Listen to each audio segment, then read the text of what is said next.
Welcome to Outbreak Brief, the podcast that takes you inside the world's most dangerous infections. And today's subject is a little different. Yeah, exactly.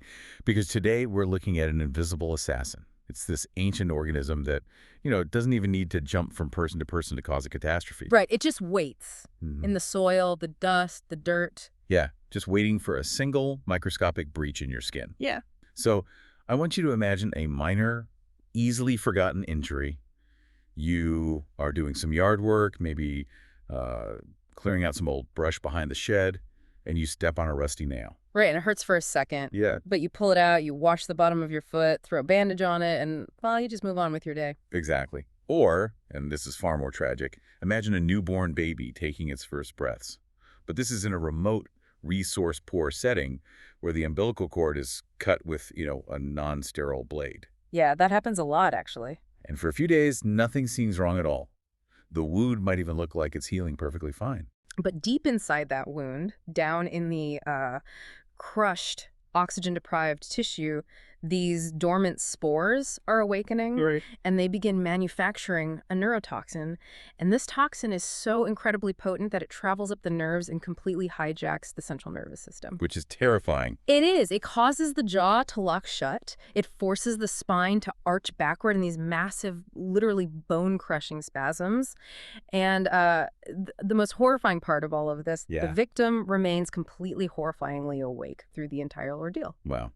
Okay, so today we are doing a deep dive into a massive stack of historical epidemiological data, World Health Organization reports, and some really harrowing clinical case studies to understand exactly how this pathogen operates. We were talking about tetanus. That's right. And based on that opening scenario, it sounds less like a contagious plague and more like, a hidden landmine. Like, we aren't tracking a wildfire that spread through a crowded subway car, but rather a trap that you accidentally step on. I mean, that is a highly accurate way to visualize it. Yeah. The organism responsible for this is a bacterium called Clostridium tetani. Okay. And in the clinical literature, it's described as an obligate anaerobic gram-positive bacillus. Right, let's break that down, because I know those characteristics are exactly what make it such a formidable enemy. Yeah, so being an obligate anaerobe means it absolutely despises oxygen. It thrives in environments where oxygen is completely absent. Got it. And gram-positive essentially means it possesses a very thick, sturdy cell wall. It's almost like microscopic armor. I was looking at some of the microscopic imaging in the research, and when these bacilli mature, they develop a terminal spore at one end. Right, they do. And they look bizarrely harmless, almost like tiny tennis rackets. Yeah. But those spores are essentially survival pods, right? Oh, they are indestructible little vaults. Those spores can resist boiling water, ethanol. I mean, most standard household disinfectants won't touch them. That's insane. Yeah, they can lie dormant in soil, in dust, and even in the intestinal tracts of animals for years. Wow. And the fascinating thing about Clostridium tetani is that the bacterium itself isn't actually what destroys your body. Wait, really? Yeah, the bacteria are just the factories. The real danger lies in the chemical weapon they start producing once they wake up in that low oxygen environment. Okay, right. That weapon is a neurotoxin called tetanospasmin. So the bacteria basically set up shop in the dead tissue of your wound, and they just start pumping this neurotoxin into your system. Exactly. And according to the clinical studies, this toxin physically travels up your peripheral nerves. Like, it moves from the wound site, say on your foot, up the leg, straight into the central nervous system, the spinal cord and the brainstem. Yeah, it literally climbs the nerve highway. And once it reaches the central nervous system, it executes a very specific, devastating biological hack. Okay, what does it do? Tetanospasmin actively blocks the release of specific inhibitory neurotransmitters, namely GABA and glycine. Okay, I know GABA is a chemical that naturally calms the nervous system down. Like, it's the body's internal braking system, right? Exactly. Think of GABA and glycine as the brakes for your muscles. Whenever your brain tells your bicep to flex, it has to simultaneously send a signal to your tricep to relax. Oh, I see. Right, because if both fire at once, your arm just locks up. Well, the tetanus toxin completely destroys those chemical brakes. Wow, so without them, the nervous system just fires in a constant loop. A constant, uncontrolled loop. The excitatory signals act completely unchecked. causing massive, unrelenting muscle spasms. Okay, so if this armored bacteria is literally everywhere, I mean in the dirt of every country on Earth, Yeah. how did humanity ever get a foothold against it? Oh, Because obviously we aren't all locking up in spasms every time we scrape a knee. right. Well, for most of human history, we were entirely at its mercy. I mean, Hippocrates documented the horrors of tetanus back in ancient Oh, Greece. wow, that far back. Yeah.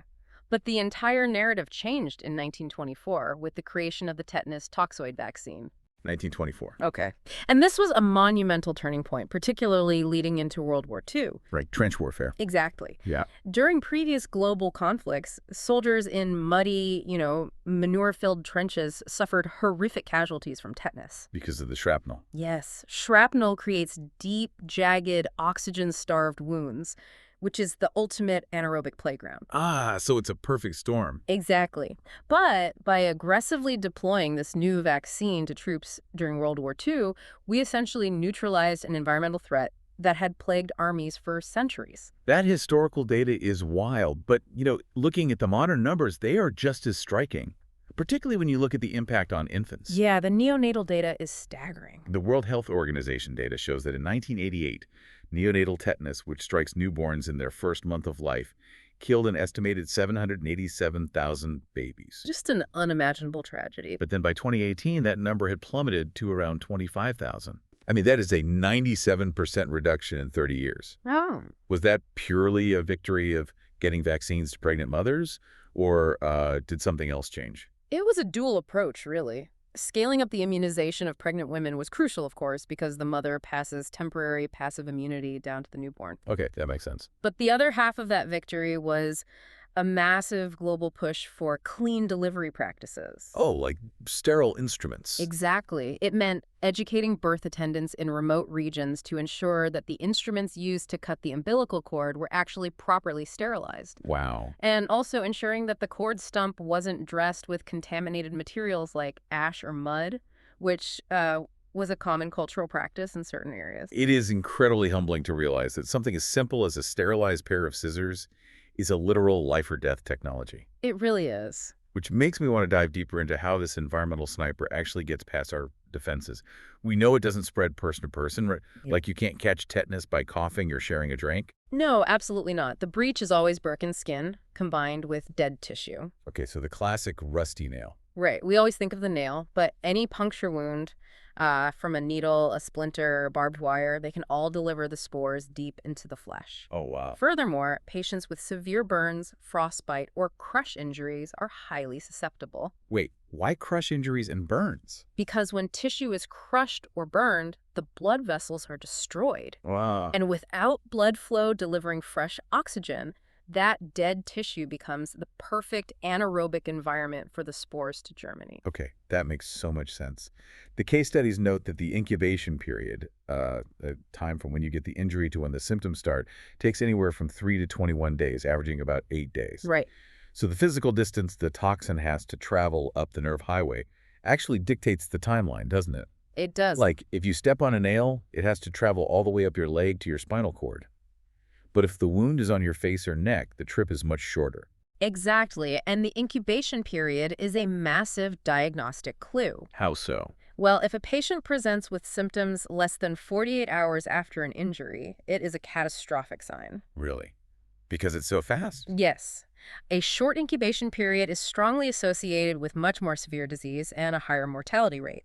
It indicates that either the physical distance to the central nervous system was very short, or the patient was inoculated with a massive amount of bacteria that's just rapidly flooding the system with toxin. So if you are listening to this right now and trying to remember the last time you got a tetanus booster, you are exactly who the epidemiological data is pointing at. Yeah, pretty much. Because the extremes of age, the newborns in the older adult population, they seem to bear the brunt of the fatalities today. Right. Immunity gaps are the primary driver of modern tetanus cases. In low-income regions, neonates face extreme risk due to unhygienic deliveries, like we talked about. Yeah. But in resource-rich nations like the U.S., the highest risk falls squarely on older adults. Just because they forget their boosters. Exactly. Their vaccine-induced immunity from childhood has slowly faded over the decades, and they simply haven't kept up with their 10-year booster shots. The sources also highlight a few very specific, highly vulnerable populations. I noticed insulin-dependent diabetics show up frequently in the clinical data. Yes, they do. Diabetes can cause peripheral neuropathy, which is progressive nerve damage leading to a loss of sensation, usually in the feet. Oh, so they can't feel the injury. Exactly. Additionally, diabetes impairs blood circulation. So a diabetic patient might step on a thumbtack, feel absolutely nothing, and go about their week. Oh my God.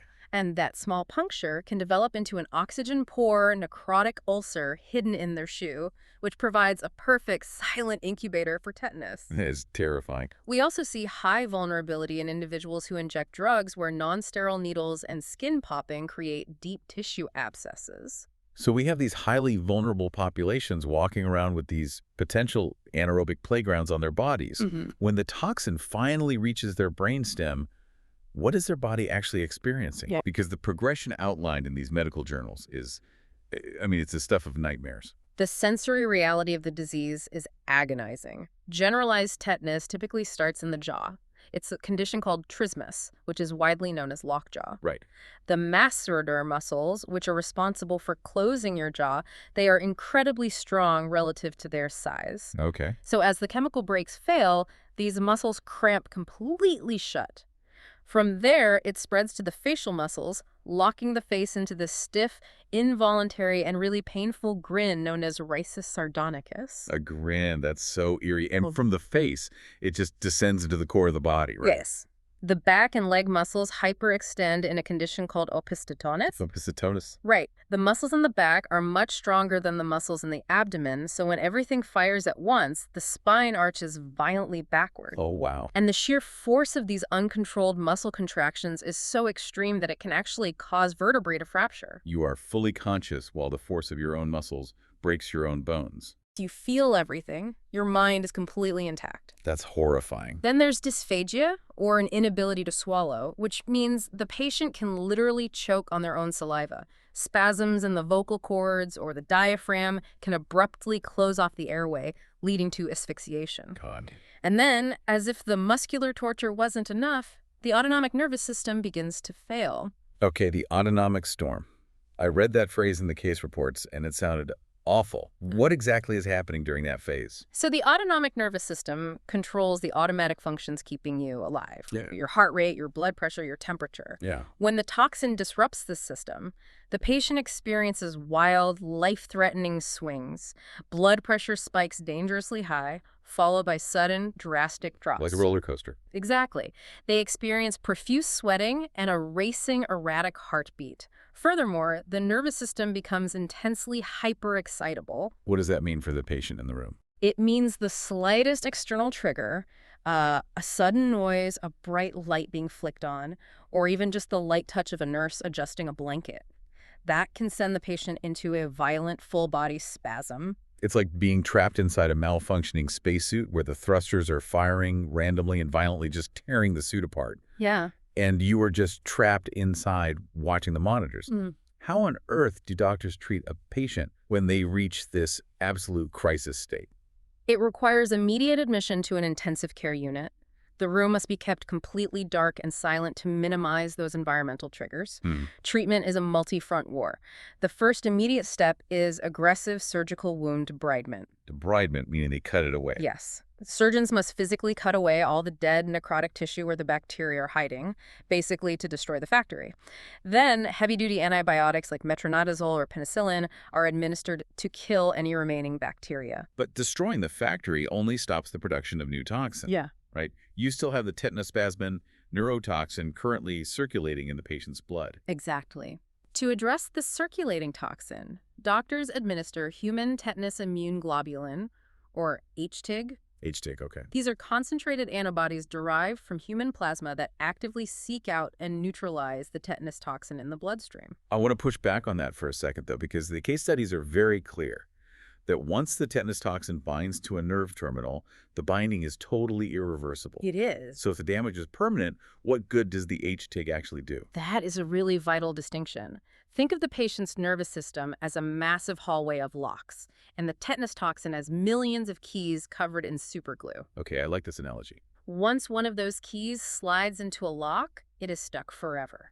The HTIG does not fix the glued locks. It cannot undo the damage. So what does it do? What the HTIG does is act like a massive cleanup crew that sweeps up all the loose keys still floating around the bloodstream before they can find an empty lock. It stops the condition from getting worse. So if the glued locks can't be fixed, how does the patient ever recover their ability to move normally? Time and biology.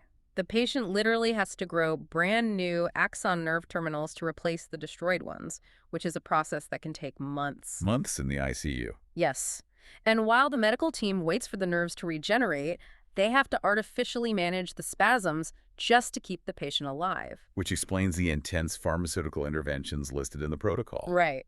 They utilize heavy, continuous doses of sedatives like benzodiazepines to calm the brain. Yeah. They use neuromuscular blocking agents like vecuronium. Vecuronium temporarily paralyzes the muscles so they simply cannot contract, stopping the body from tearing itself apart. Wow, paralyzing them entirely. Yes, and to manage that chaotic autonomic storm, they often use intravenous magnesium sulfate. Magnesium sulfate acts as a calcium channel blocker. It essentially blocks the release of stress hormones like adrenaline, but in the wildly fluctuating heart rate and blood pressure under some sort of control. Okay. And because the patient's muscles are chemically paralyzed, they are almost always placed on a mechanical ventilator to breathe for them. It is a grueling, months-long marathon of survival. Go. Which honestly brings up something in the research that completely blew my mind. The immunity aspect. Yes, after all of that suffering, surviving tetanus does not grant you natural immunity. The immunity paradox. It completely defies how we intuitively understand infections, doesn't it? Totally. Usually surviving a severe disease leaves you with a robust immune memory. Right. But the tetanus neurotoxin is so extraordinarily deadly that the lethal dose, the minuscule amount required to cause severe life-threatening disease, is simply too small to trigger the body's immune system to create lasting antibodies. Your immune system never truly registers enough of the toxin to remember it for next time. Let me get this straight. Yeah. You could step on a nail, develop full-blown tetanus, survive months of agonizing spasms on a ventilator in the ICU, and before they discharge you to go home, the doctor still has to give you a tetanus shot. They absolutely do. Without the vaccine, you could step on another nail a year later and go through the exact same nightmare all over again. The vaccine is literally our only shield. That is just wild, and the scheduling for that shield is heavily prioritized by global health authorities. It is. The World Health Organization recommends a primary series of 6 doses given from early childhood through adolescence. Yeah, okay. In places like the U.S., the standard protocol is DTaP for young children, Tdap for preteens, and then adults require a Tdap booster shot every 10 years to maintain that armor. So what happens if someone gets injured, they're standing in their garage with a bleeding foot, and they honestly cannot remember if they had a booster in the last decade? They must take immediate action. The first step is always thorough wound care. Wash even minor scrapes vigorously with soap and water to physically flush out any dirt or spores. Okay, good to know. If it is a deep puncture wound, a dirty scrape, or a burn, you must see a medical professional immediately. They will administer the vaccine booster right then and there. And what if it's really dirty? Well, if the wound is considered high risk and dirty, they can also inject that human tetanus immune globulin we discussed earlier. That provides instant passive protection while the vaccine takes its time to kick in.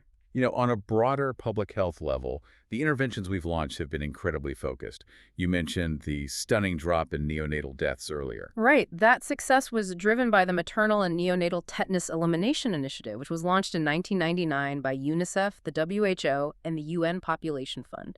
What did they actually do on the ground? They systematically targeted health equity. They didn't just drop off vials of vaccines. They completely overhauled birth practices in remote, under-resourced areas. They promoted clean delivery surfaces, sterile medical equipment, and trained healthcare workers.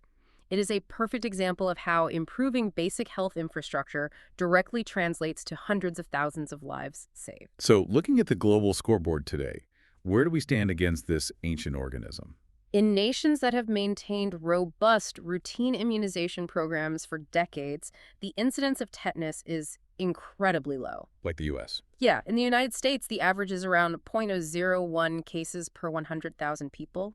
It is rare enough that many practicing physicians will go their entire careers without ever seeing a single case. But looking at the WHO surveillance data from July 2023, there are still 11 countries globally that have not achieved the maternal and neonatal tetanus elimination goal. Right, the fight is far from over. Maintaining this low incidence requires constant vigilance, sustained funding, and, unbroken public health infrastructure. Which brings us to a harsh reality about the future of this disease.